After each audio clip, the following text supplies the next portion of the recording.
یہ 2017 کی بات ہے۔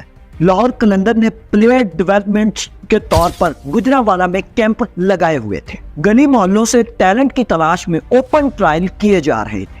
اسلام آباد سے 3 دوست اسی ٹرائل میں حصہ لینے کے لیے روانہ ہوئے تھے۔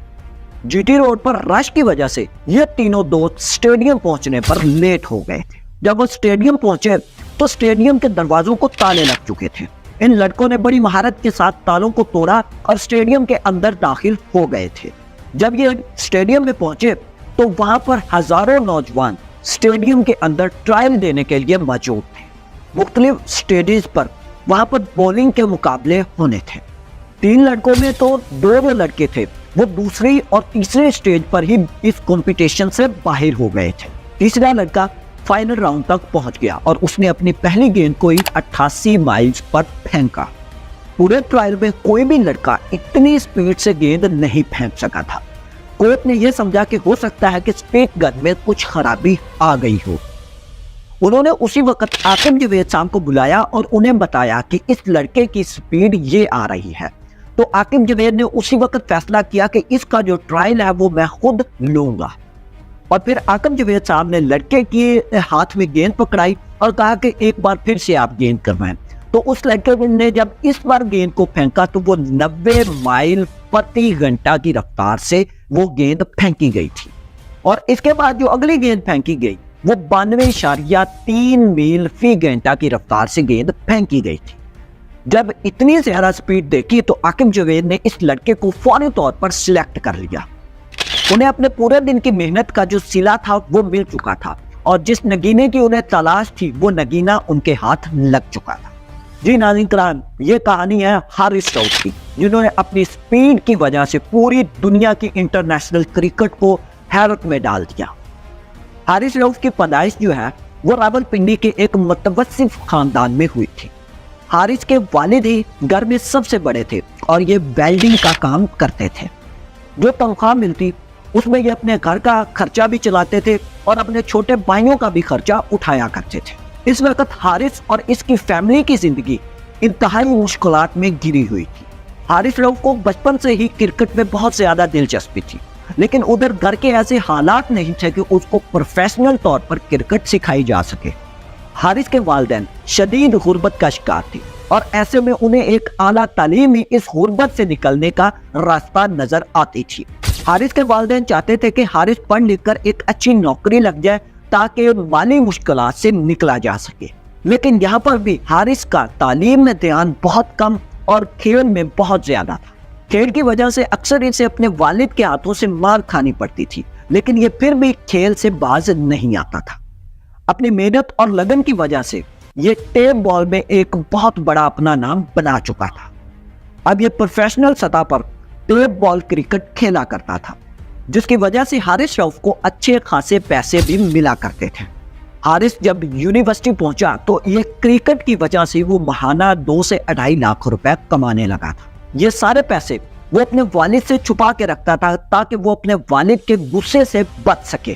حارث کو یہ بھی معلوم تھا کہ ٹیپ بال کرکٹ میں کریئر جو ہے وہ زیادہ لمبا نہیں چل سکتا، اسی لیے یا تو اسے کوئی نوکری تلاش کرنی پڑنی تھی یا پھر ٹیپ بال کرکٹ کو ہمیشہ کے لیے خیر بات کہنا پڑنا تھا۔ ایک دن حارث رؤف کو یہ معلوم ہوا کہ لاہور قلندر کے گجرانوالہ میں ٹرائلز ہو رہے ہیں۔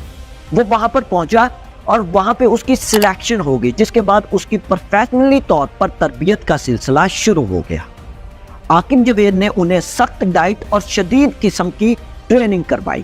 عاقب جاوید نے حارث رؤف کو روزانہ 2 درجن انڈوں کی سفیدی کھلانا شروع کرتی تھی۔ بہت سے لوگوں کو اس طرح سے انڈے کھانے سے الٹیاں لگ جاتی ہیں، لیکن حارث رؤف نے بہت زیادہ باقاعدگی کے ساتھ یہ ڈائٹ اور ٹریننگ لینا شروع کر دی۔ حارث رؤف کو پلیئر ڈیولپمنٹ پروگرام کے لیے لاہور قلندر کی جانب سے آسٹریلیا بھیج دیا گیا۔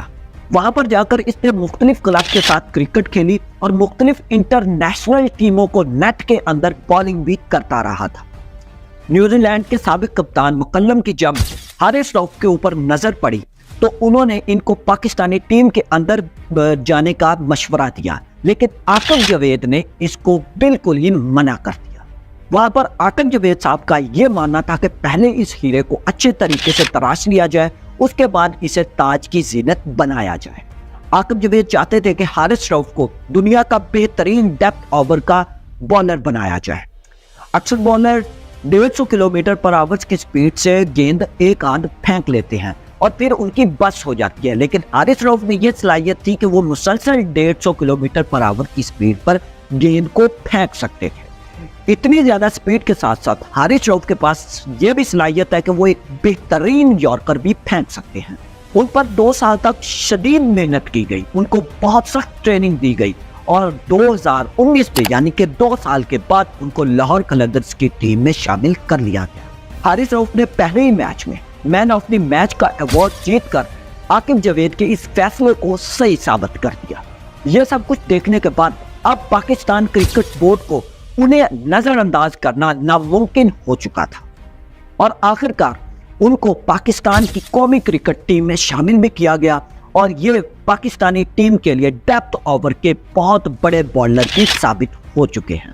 جب حارث رؤف قومی ٹیم میں شامل ہوئے تو ان کے اوپر پیسوں کی بھی بہت زیادہ بارش ہوئی اور حارث رؤف کی والدہ کا یہ خواب تھا کہ ان کے پاس ایک اپنا گھر ہو، تو حارث رؤف نے سب سے پہلے اپنی والدہ کا یہ خواب پورا کیا اور ایک بہترین گھر بھی لے کر دیا اپنی والدہ، اور کچھ ہی عرصے کے بعد انہوں نے ایک لگژری گاڑی بھی خرید لی اور اس گاڑی میں جب وہ اپنے والد کو بٹھانے کے لیے لے کر جا رہے تھے تو ان کے والد بچوں کی طرح رونا شروع ہو گئے اور یہ کہنے لگ پڑے کہ ایک وینڈر کی کیا حیثیت کہ وہ اتنی بڑی گاڑی میں بیٹھ سکے۔ لاہور قلندر کے سی ای او عاقب رانا نے پاکستانی کرکٹ ٹیم کو شہین شاہ افریدی، حارث رؤف، زمان خان جیسے ایسے نگینے دیے جن کی وجہ سے پاکستانی ٹیم اس وقت دنیا کی نمبر 1 ٹیم رینک کر رہی ہے۔ تو ناظرین کرام، اب تک کے لیے صرف اتنا ہی۔ اگر آپ کو یہ ویڈیو اچھی لگی تو آپ میرے چینل کو سبسکرائب لازمی کیجیے گا تاکہ میری ایسی نیو ویڈیوز آپ تک سب سے پہلے پہنچ سکے۔ تو ملتے ہیں کسی نیو ویڈیو میں، تب تک کے لیے اپنا اور اپنے اس چینل کا خیال رکھیے گا۔ اللہ حافظ۔